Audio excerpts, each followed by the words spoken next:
Well, well, well, what do we have here? Lighting and sound design on this week's New Victory Arts Break.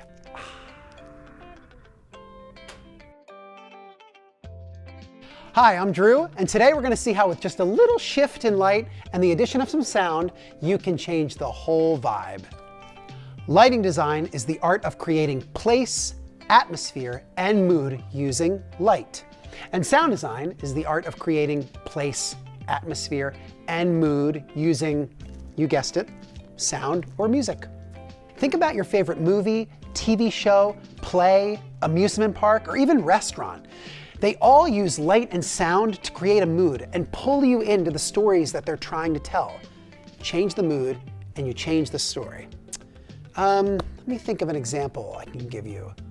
Oh, of course, rewind. Hi, I'm Drew, and today we're going to see how with just a little shift in light and the addition of some sound, you can change the whole vibe. Remember that? I was lit from the front with a lot of light on my face, and there was some pleasant music playing in the background. But what if we changed where the light was coming from? Say, move it off to one side onto the floor and have it pointing up at me. And suppose we change the music to be a bit more dramatic. Now, I'll say the same line as before, and you'll see how the whole mood and feeling of the video have changed.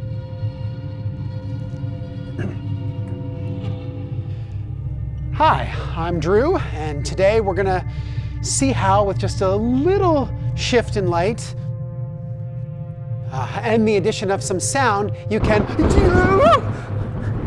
change the whole vibe. You sure can. So let's use some lighting and sound design to change up the mood and experiment with different ways to tell a story. Here are some basic materials that you'll need. A flashlight or two. The light on a phone or a tablet works really well. Some markers and some clear plastic, like Ziploc bags if you want to create some colorful lights. And then something that plays music, like a phone or a stereo, or even a record player if you have one. The first step is to find the darkest place in your house. We can only really dramatically change the lighting of a place if we are in darkness. A bathroom is a great place because often there aren't any windows and you can see yourself in the mirror. Now, with the room nice and dark, turn on your flashlight and move it around while lighting yourself. How do you look if the light is above your head or off to the side?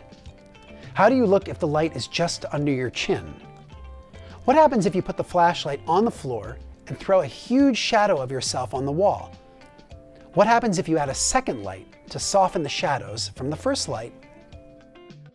Try repeating a simple line of dialogue, like, well, what do we have here? And expressing different emotions with your face and voice as you change the lighting. For example, if the light is underneath you, well, what do we have here? And if the light is over your head, pointed down at you, well, what do we have here? Now, remember those markers and that piece of clear plastic I asked you to grab? Take a marker and color a portion of the plastic. I'll do mine in blue. Then stick the plastic bag over the flashlight and voila! You now have a colored light. Lighting designers call these gels. Play around with different colored gels and see how they affect your scene. Finally, let's add some music and sound effects to dial up the sense of place and atmosphere. You could use music from a scary movie if your lighting is harsh and dramatic. Or maybe something more gentle if your lighting is softer. You can even add sound effects that are specific to the place you're trying to create. Well, what do we have here? Congratulations, you are now a lighting and sound designer. Isn't it amazing how much story we can communicate with just light and sound? The next time you go to the theater or watch a movie or visit a restaurant, keep a close eye and ear on how light and sound create a sense of place and mood.